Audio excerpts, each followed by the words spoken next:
ప్రభునందు ప్రియమైన దేవుని సంఘమా, మనము ఉన్నటువంటి ఈ యొక్క కాలము మనం గమనించినట్లయితే యేసు ప్రభువారు ఆరోహణమయ్యారు అనే సత్యాన్ని మనము జ్ఞాపకం చేసుకున్నాము. ఈస్టరు 5వ ఆదివారం తర్వాత వచ్చే గురువారం, అంటే నిన్నటి గురువారం కాకుండా గత వారంలోని గురువారము ఈస్టర్ తర్వాత 40వ దినంగా లెక్కించబడుతుంది. ప్రభువారు మరి ఆయన 40 దినాల ప్రత్యక్షత తర్వాత ఆయన ఆరోహణమయ్యారని వాక్యంలో వ్రాయబడి ఉన్నది.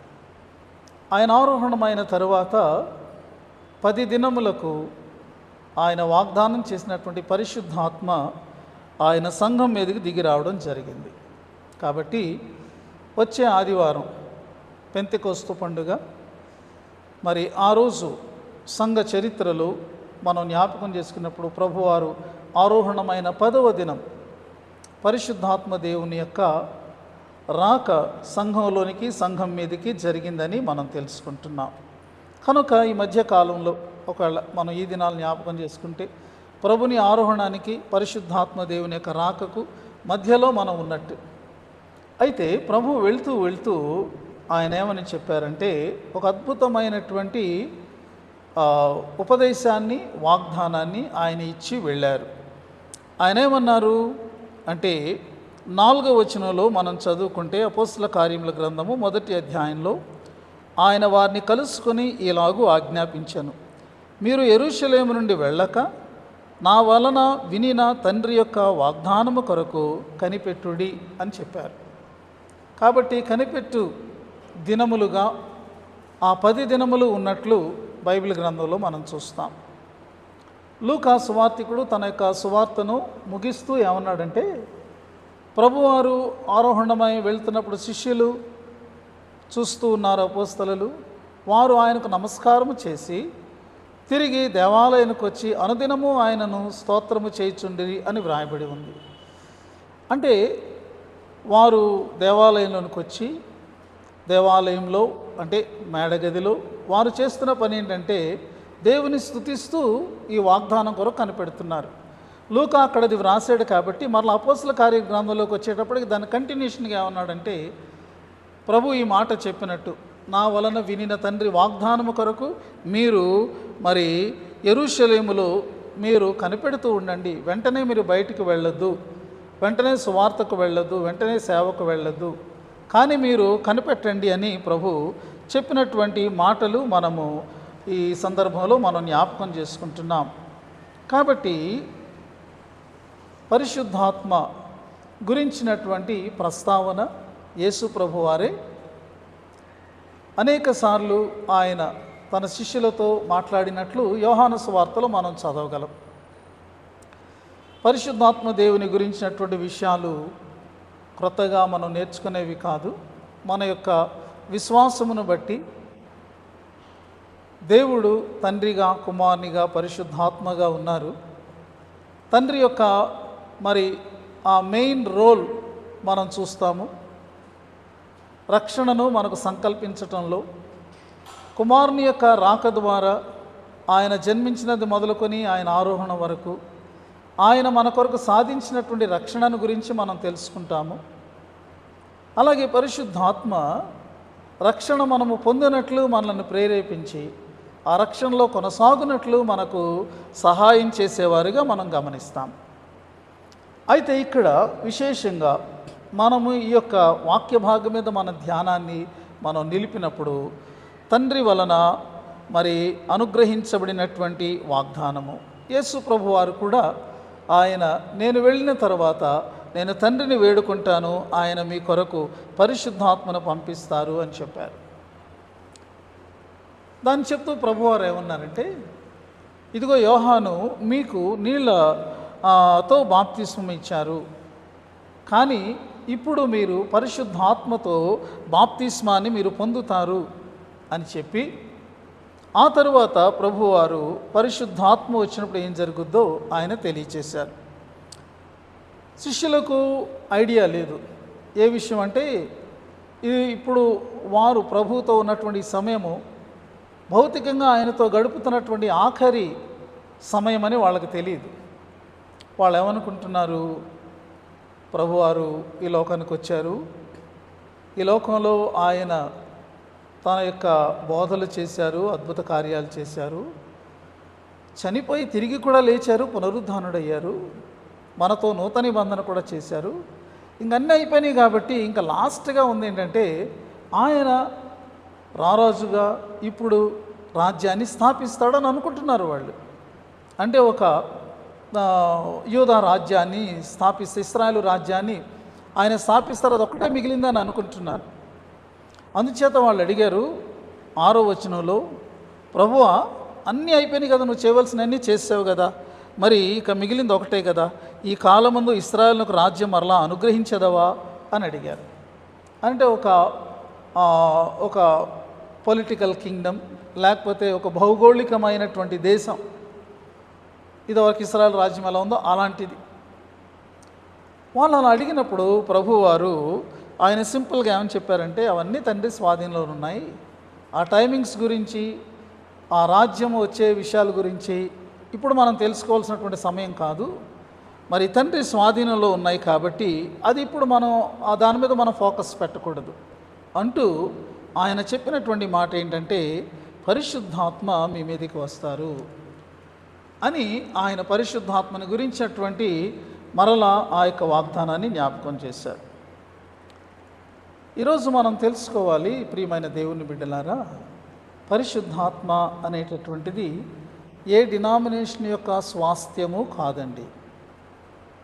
అది దేవుని నమ్మినటువంటి బిడ్డలందరికీ దేవుడు అనుగ్రహించేటటువంటి వరం. అంటే పరిశుద్ధాత్మ అంటే ఒక వరం, ఒక గిఫ్ట్, ఒక వస్తువు అని అనుకునేరు కాదు. పరిశుద్ధాత్మ అంటే దేవుడే. ఆయన ఒక వరంలా మన దగ్గరికి వచ్చి ఆయన మనతో ఉండేటటువంటి దేవునిగా ఉన్నారు. యేసుక్రీస్తు శరీరధారిగా ఈ లోకంలోనికి వచ్చారు.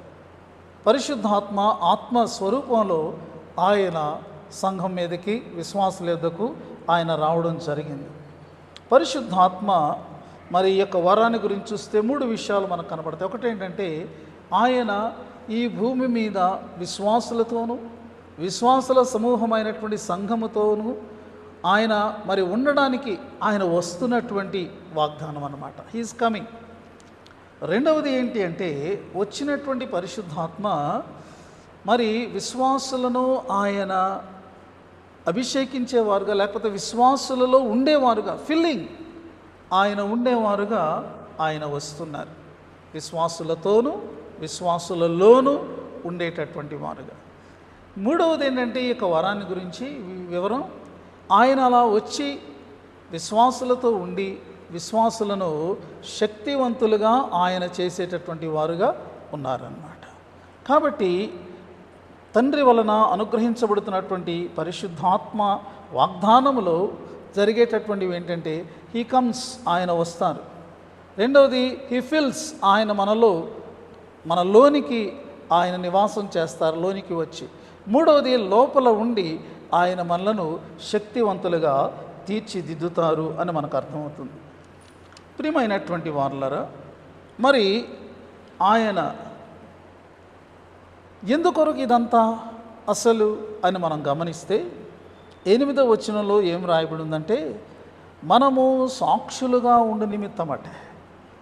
యేసుక్రీస్తును నమ్మినవారు, యేసుక్రీస్తును అంగీకరించిన వారు, యేసుక్రీస్తును వెంబడిస్తున్నటువంటి వారు యేసుక్రీస్తు కొరకైనటువంటి సాక్షులుగా ఉండాలి, విట్నెసెస్గా ఉండాలి.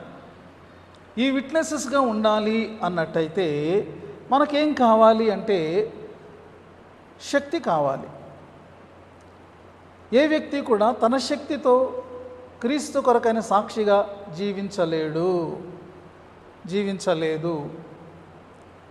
నా శక్తితో, నాకున్న జ్ఞానంతో, నేను నేర్చుకున్నటువంటి వాక్యంతో నేను జీవించేయగలనులే అని ఉద్రేకపడితే అంతలోనే వాళ్ళు ఫెయిల్ అయిపోతారు, అంతలోనే వాళ్ళు విఫలం అయిపోతారు. ఎందుకంటే ప్రభువే స్వయంగా చెప్తున్నారు, మీరు నాకు సాక్షులుగా ఉండాలంటే మీకు శక్తి కావాలి. ఆ శక్తి లోకపు శక్తి కాదు, మానవ శక్తి కాదు, ఆ శక్తి దైవికమైన శక్తి అయి ఉండాలి. ఆ శక్తి మీరు పొందుకోవాలి అంటే పరిశుద్ధాత్మ మీ మీదికి రావాలి, ఆయన వస్తారు అని అన్నారు. కాబట్టి అనేక మంది ఏళ్ల తరబడి లేకపోతే తరముల వెంబడి క్రైస్తవులుగా ఉన్నప్పటికీ కూడా వారు శక్తి కలిగినటువంటి వారుగా లేకపోవడానికి గల కారణం ఏమిటి అని మనం ఆలోచన చేస్తే, వారు తమకున్న జ్ఞానం మీద, తమకున్నటువంటి వంశావళిని బట్టి, పితరులను బట్టి, మేము క్రైస్తవులు అని అనుకోవడాన్ని బట్టి, తమకున్నటువంటి కొన్ని తలాంతులను దేవుని కొరకు వినియోగిస్తున్నటువంటి విధానాన్ని బట్టి, తమకు ఉన్నటువంటి ఆ దేవునికి అర్పించేటటువంటి అలవాటును బట్టి, వీటిని బట్టి ఏమనుకుంటారంటే మేము దేవుని కొరకు జీవించగలమని అనుకుంటారు. కానీ వారి జీవితంలో ఎంతో సందేహం, వారి జీవితంలో ఎంతో మరి ఎందుకు ఇలా జరుగుతుందా అని అర్థం కానటువంటి స్థితి, విఫలత, ఇవన్నీ కూడా వస్తూ ఉంటాయి. దానికి కారణం ఏంటంటే వారు పరిశుద్ధాత్మ దేవుడు అనుగ్రహించే శక్తిని వారు స్వీకరించకపోవడం వల్ల, పరిశుద్ధాత్మ దేవుని యొక్క మరి ఆయన శక్తితో వారు జీవించకపోవడం వల్ల, పరిశుద్ధాత్మను గుర్తించి ఆయన మీద ఆధారపడకపోవడం వల్ల ఈ ప్రమాదం సంభవిస్తుందని మనం తెలుసుకోవాలి. ఇది ప్రతి క్రైస్తవునికి కూడా. కాబట్టి మనం తెలుసుకునేటటువంటిది ఏంటంటే, నీవు నేను సాక్షిగా ఉండాలి అన్నట్టయితే మనకు శక్తి కావాలి. అది దైవికమైన శక్తి అయి ఉండాలి. ఆ శక్తిని ప్రసాదించేవారు పరిశుద్ధాత్మ దేవుడుగా ఉన్నారని మనము గుర్తించాలి. రెండవది ఏంటి అంటే, అసలు మనం దేని కొరకు సాక్షులుగా ఉండాలి అనేటటువంటిది మనం గమనిస్తేనండి, ఇక్కడ మనకు తెలుస్తుంది ఏమిటి అంటే, మనము యేసు ప్రభు వారు అంటారు, నాకు సాక్షులై ఉండాలి మీరు. ఎవరికి సాక్షులండి? యేసుక్రీస్తు ప్రభువుకు సాక్షులు, వేరేదానికి కాదు. మరి యొక్క సాక్ష్యంలో మనము క్రీస్తు కొరకు ఈ యొక్క సాక్ష్యపు జీవితాన్ని మనము కలిగి ఉండడం కోసం ప్రభువారు చెప్తూ ఉన్నారు. సాక్ష్యం చెప్పడం ముఖ్యమే, దానిని మనము హర్షిస్తాము. అది మనం వింటుంటే మనకు చాలా ఎంకరేజింగ్గా కూడా ఉంటుంది. కానీ కొంతమంది సాక్ష్యం వంకేసుకొని వాళ్ళ చరిత్ర అంతా చెబుతూ ఉంటారు. ఈ సాక్ష్యంలో చాలాసార్లు ఓట్ ఆఫ్ థ్యాంక్స్ చెప్తారు. పలానా డాక్టర్ గారి దగ్గరికి వెళ్ళాం, వారికి వందనాలు, పలానా వాళ్ళు మాకు కష్టం వచ్చినప్పుడు సహాయం చేశారు, వాళ్ళకు వందనాలని ఈ మనుషులందరినీ కూడా ఆ సమయంలో వాళ్ళు ఏం చేస్తూ ఉంటారంటే హైలైట్ చేస్తారు. మనము సాక్ష్యం చెప్పినప్పుడు అందులో దేవుడే ముఖ్యమై ఉండాలి, ప్రభువే ముఖ్యమై ఉండాలి. మిగిలిన వారికి మనం కృతజ్ఞులమై ఉంటాం.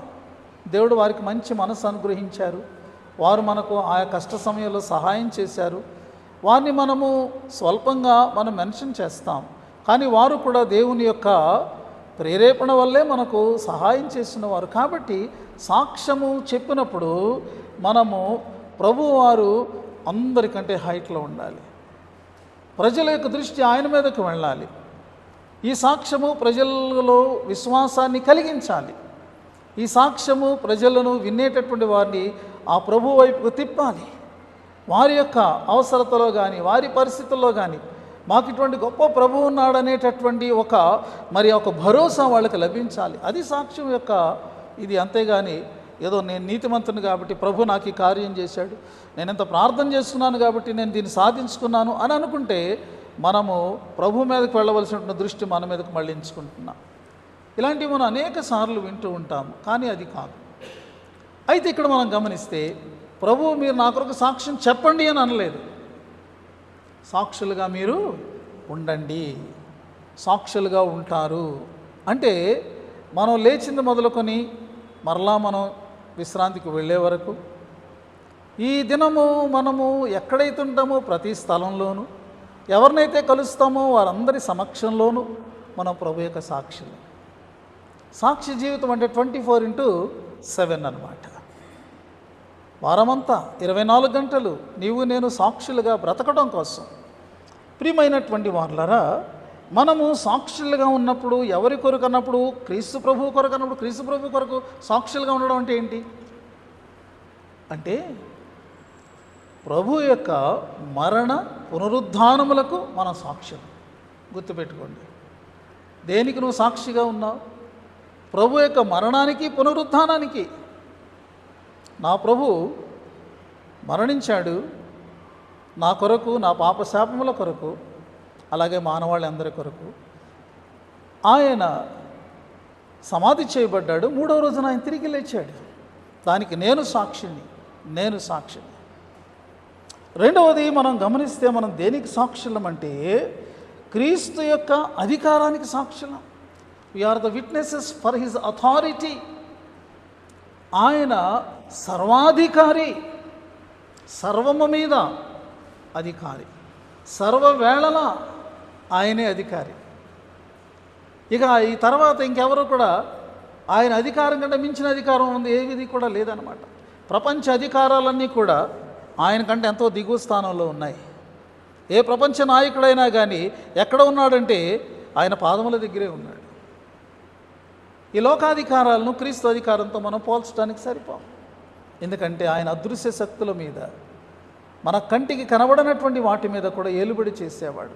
ప్రకృతి మీద, దుష్ట శక్తుల మీద, మరి ఇంకా మనం ఇలాగా చెప్పుకుంటూ వెళితే వ్యాధుల మీద ఆయన అధికారం కలిగిన వాడిగా ఉన్నాడు.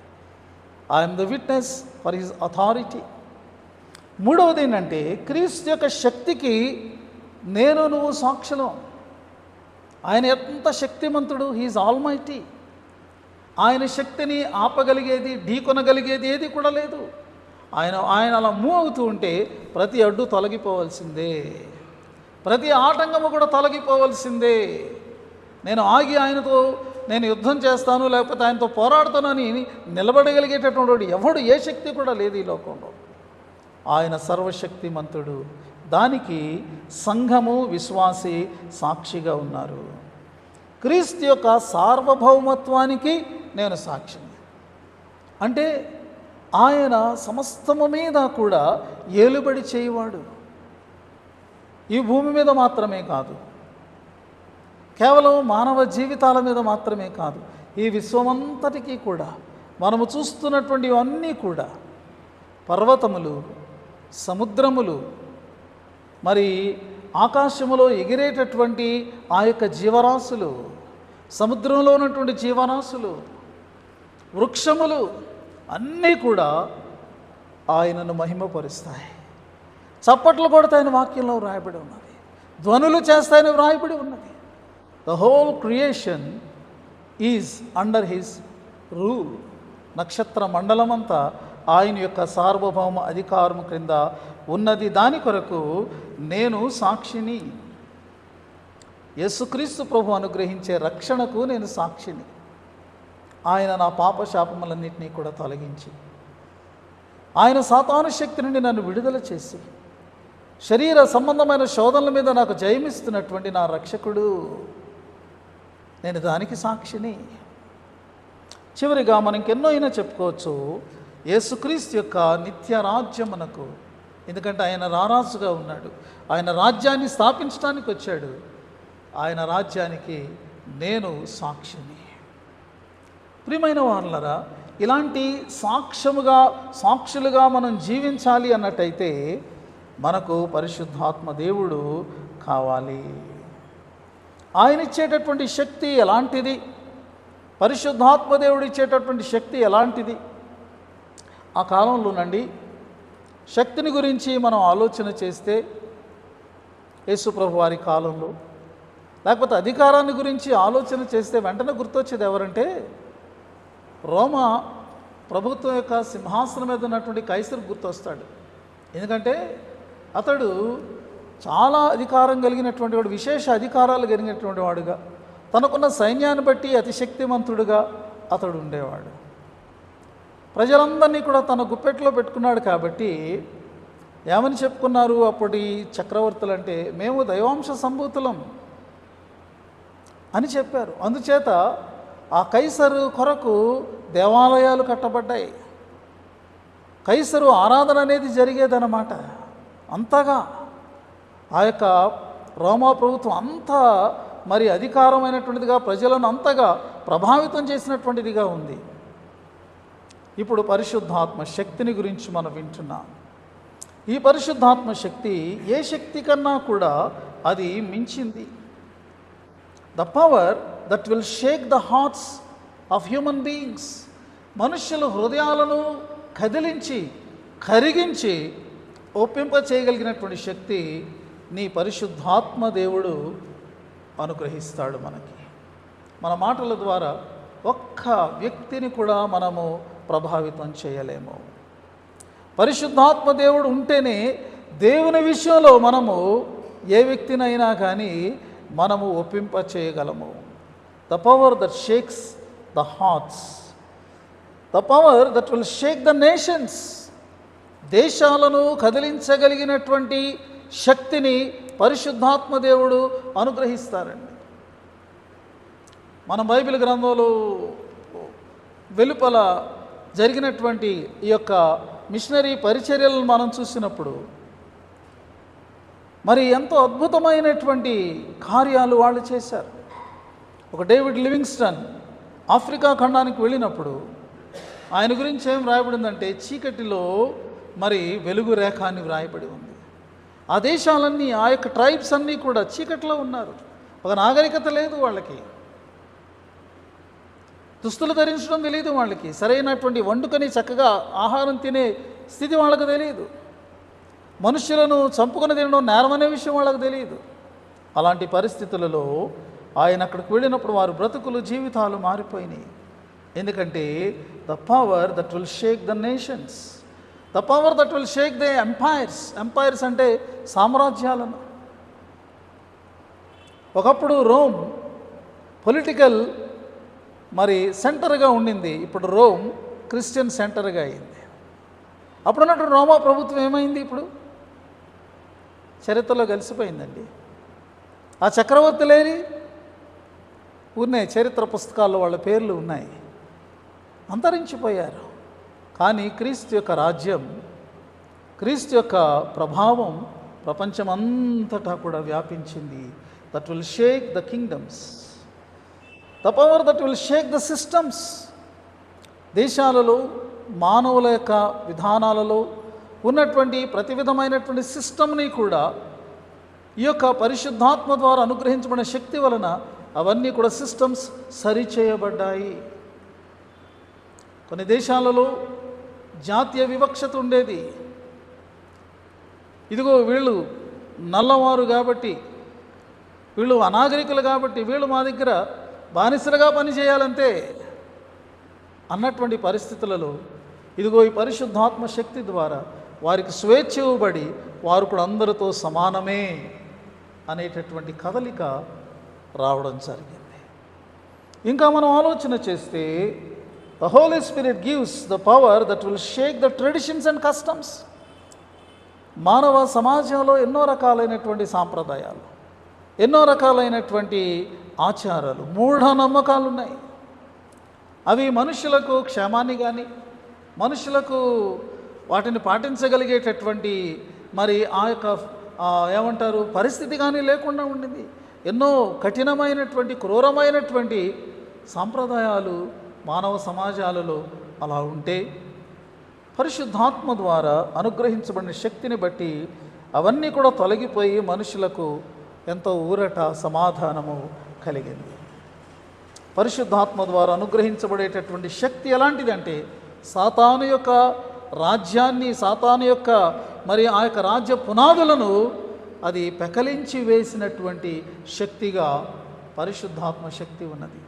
ఆ శక్తి ఎలాగది బయటికి వెళ్తుందంటే ఆయన విశ్వాసుల ద్వారా బయటకు వెళ్తుంది. ఆయన ఆ శక్తిని నింపినప్పుడు, ఆయన వచ్చి ఆ యొక్క శక్తితో మనలను మరి ఆయన నడిపిస్తున్నప్పుడు ప్రియమైనటువంటి వారులరా ఇలాంటి గొప్ప కార్యాలు జరుగుతాయి. అంత మాత్రమేనా మన క్రైస్తవ మరి విశ్వాస జీవితంలో మనం ఉండాలి అంటే holy spirit will give the power that helps you to sustain the opposition. మనకెంతో వ్యతిరేకత వస్తుంది ఈ లోకంలో, క్రైస్తవులుగా ఉన్న కారణంగా, దేవుని బిడ్డలుగా ఉన్న కారణంగా. ఆ వ్యతిరేకతను మనం తట్టుకుని నిలబడాలి అన్నట్టయితే మన శక్తి చాలదు కదా. పరిశుద్ధాత్మ దేవుడు మనకు శక్తిని ఇస్తాడు. The power that helps you to sustain the threatenings. బెదిరింపులు మన మీదకి వచ్చినప్పుడు, వాటిని నిలిచి బెదిరిపోకుండా మరి నిలబడడానికి శక్తిని ఇవ్వబడేటటువంటి శక్తి పరిశుద్ధాత్మ ద్వారానే.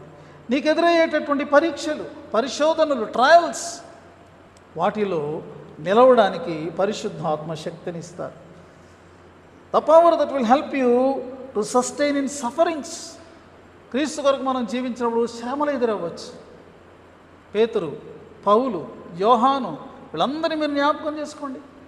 వాళ్ళు శ్రమలు లేకుండా లేరు, కానీ ఆ శ్రమల్లో వాళ్ళు నిలవబడ్డారు. శ్రమల్లో దేవుని స్తుతించారు. శ్రమలకు వాళ్ళు పెద్దపీట వేయలేదు. శ్రమలను అలా దాటుకుంటూ వాళ్ళు వెళ్తూ మనం చూస్తే మనకు ఆశ్చర్యం కలిగింది. ఇది ఎలాగా? పరిశుద్ధాత్మ వారికి అనుగ్రహించిన శక్తి ద్వారా. అలాగే it will help us to sustain the time of insults. క్రైస్తవులుగా జీవిస్తున్నప్పుడు ఎన్నో అవమానాలు ఎదురవుతాయి. సేవకులు వెళుతుంటే వాళ్ళలో పేడ కలిపినటువంటి నీళ్లు వాళ్ళ మీద వేస్తారు, వాళ్ళ మీద ఉమ్ము వేస్తారు. చూస్తున్నాం మనం. ఇలాంటివి ఎంత తట్టుకోవడానికి కష్టంగా ఉంటాయి, ఎంత అవమానకరంగా ఉంటాయి. కానీ వాటిని స్వీకరించి నిలబడి మరి ముందు కొనసాగాలి అంటే శక్తి కావాలి కదా. పరిశుద్ధాత్మ దేవుడు అటువంటి శక్తిని అనుగ్రహించేవారుగా ఉన్నారు. కాబట్టి పరిశుద్ధాత్మ మీ మీదకి వచ్చినప్పుడు మీరు శక్తిని పొందెదరు అంటే ఇదిగో ఇన్ని విషయాలు మనము చూస్తున్నాం. ఇంకెన్నైనా మనము చెప్పుకోవచ్చు. ప్రియమైనటువంటి వారులారా, ఇది ఎంతకాలము లేకపోతే ఎక్కడ మనము సాక్షులుగా మనం ఉండగలమంటే ఇక్కడ ప్రభు వారు చెప్తున్నారు, మీరు యెరూషలేములోను యూదయ సమరయ దేశములందంతటను భూదిగంతముల వరకును. వీటన్నిటిని సింపుల్గా చెప్పాలంటే wherever you are a witness. నువ్వు ఎక్కడ ఉన్నా సరే, ప్రపంచంలో సమాజంలో ఎక్కడ ఉన్నా సరే, అక్కడ నీవు ప్రభువుకు సాక్షివి. అలా సాక్షిగా ఉండడానికి పరిశుద్ధాత్మ సహాయాన్ని దయచేస్తారు. వారు రాజ్యం గురించి అడిగారు కదా, ప్రభా నువ్వు రాజ్యంలో ఎప్పుడు స్థాపించదవు? ఈ లోకంలో మనము సాక్షులుగా ఉండడం అంటే ఏంటి అంటే ఆయన రాజ్యాన్ని మనం వ్యాప్తి చేస్తూ ఉన్నామన్నమాట. శిష్యులు చేసింది అదే. మీరు అపోస్తల కార్యాలు, ఇది ఇంట్రడక్షన్. ఎక్కడైనా చదువుకుంటూ వెళ్ళండి. వాళ్ళు ఒక చోటకు వెళ్తుంటే అక్కడ వెంటనే దేవుని రాజ్యపు గురుతులు కనపడుతున్నాయి. ప్రజలు యేసుని నమ్ముతున్నారు, అపవిత్రాత్మ నుంచి విడుదల పొందుతున్నారు, చనిపోయిన వారు లేస్తున్నారు, అద్భుతాలు జరుగుతూ ఉన్నాయి. అంటే ఆయన యొక్క రాజ్యం యొక్క అధికారం, రాజ్యం యొక్క శక్తి, రాజ్యం యొక్క ప్రభావం, రాజ్యం యొక్క మహిమ కనబడుతున్నాయి. ప్రజల జీవితాలు పరివర్తన చెందుతున్నాయి. పాపంలో నుండి వాళ్ళు పరిశుద్ధతలోనికి వస్తున్నారు. నిర్జీవమైన క్రియలను విడిచిపెట్టి జీవము గల దేవుని ఆరాధించే స్థితిలోనికి వాళ్ళు వస్తున్నారు. వాళ్ళు ఎంతగా వస్తున్నారంటే తిరిగి వాళ్ళ జీవితాలు ఇతరులను ప్రభు దగ్గరికి నడిపించే అంతగా. ఎవరో నమ్మి అక్కడితో అలాగే దేవుడికి దండం పెట్టుకుని ఆగిపోవడం కాదు. శిష్యులనుగా తయారు చేయగలిగే శిష్యులుగా వీళ్ళు తయారవుతూ ఉన్నారు. అపోస్తల కార్యముల గ్రంథం చాలా ఆసక్తికరమైనటువంటి గ్రంథం. ఒక ఆయన ఏమన్నారంటే దీని గురించి, ఇది అపోస్తల కార్యముల గ్రంథం అని వ్రాయబడింది కరెక్టే, కానీ ఇంకా మనం ఈజీగా మనం దీన్ని చెప్పాలంటే పరిశుద్ధాత్మ కార్యముల గ్రంథం అని మనం దీనికి పేరు పెట్టుకోవచ్చు అన్నారు. ఎందుకంటే అపోస్తలను వాడుకుంది ఎవరు? పరిశుద్ధాత్మ దేవుడు. పరిశుద్ధాత్మ దేవుడు అపోస్తలలో ఉండి ఆయన తన యొక్క శక్తిని మరి ప్రదర్శించడం ద్వారా ఈ గ్రంథం అంతా కూడా కొనసాగుతుంటే అద్భుతం తర్వాత అద్భుతం, నగరం తర్వాత నగరం ప్రభు కొరకు మరి అవి గెలవబడ్డాయని మనం తెలుసుకుంటున్నాం. ప్రియమైనటువంటి వారులారా, ఈ వాగ్దానం ఎవరికి చేయబడింది? ఒక వచనం మనం చూసి మనం ముగించుకుందాం. అపోస్తల కార్యం గ్రంథంలోనే 2వ అధ్యాయం 39వ వచనంలో ఈ మాట వ్రాయబడి ఉన్నది. అపోస్తల కార్యముల గ్రంథము 2వ అధ్యాయం 39వ వచనం. ఈ వాగ్దానము మీకును మీ పిల్లలకును దూరస్తులందరికీ అనగా ప్రభు అయిన మన దేవుడు తన యొద్దకు పిలిచిన వారందరికీ చెందునని వారితో చెప్పాను. ప్రభు అయినటువంటి దేవుడు ఆయనను అంగీకరించని వారికి, ఆయనకు లోబడని వారికి, ఆయన వైపు తిరగని వారికి ఈ వాగ్దానం లేదు. మనం తెలుసుకోవాల విషయం. కొంతమంది బైబిల్లో ఉన్న అన్ని తమ కోసం అని అనుకుంటారు, వాగ్దానాలన్నీ కూడా. కానీ ఆ వాగ్దానానికి కండిషన్ ఉందని వాళ్ళు తెలుసుకోరు. ఆ షరతులు, ఆ కండిషన్స్ ఫుల్ఫిల్ చేయకుండా వాగ్దానాలు ఏ జీవితంలో నెరవేరవు. అయితే మనం ఇక్కడ గమనించినప్పుడు మన దేవుడు తన ఎద్దుకు పిలిచిన వారందరికీ ఇర్రెస్పెక్టివ్ ఆఫ్ కాస్ట్, క్రీడ్, ఎవరైనా సరే ఎక్కడి నుంచి వచ్చినా సరే వారు దేవుని దగ్గరికి వస్తే, దేవునికి లోబడితే, దేవుని పిలుపుకు లోబడితే వారందరికీ కూడా పరిశుద్ధాత్మ వాగ్దానము వారి జీవితంలో నెరవేరుతుంది. కాబట్టి ప్రియమైనటువంటి వారులారా, ఈ యొక్క కాలంలో ఉన్నటువంటి మనము మరి పరిశుద్ధాత్మ దేవుణ్ణి మనం కోరుకోవాలి. ఈరోజు పరిశుద్ధాత్మ దేవా మీ శక్తితో మమ్మల్ని నింపండి అని మనం కోరుకోవాలి. దాన్ని రిసీవ్ చేసుకుంటున్నటువంటి వారంగా ఉండాలి. ఆ శక్తితో మనము శక్తి కలిగినటువంటి విజయవంతమైనటువంటి దేవుని బిడ్డలుగా జీవించాలి. దాని కొరకు మనం కోరుకుందాం. ఆ రీతిగా పరిశుద్ధాత్మ దేవుడే మనకు తన సహాయాన్ని అనుగ్రహించునుగాక. ఆమేన్.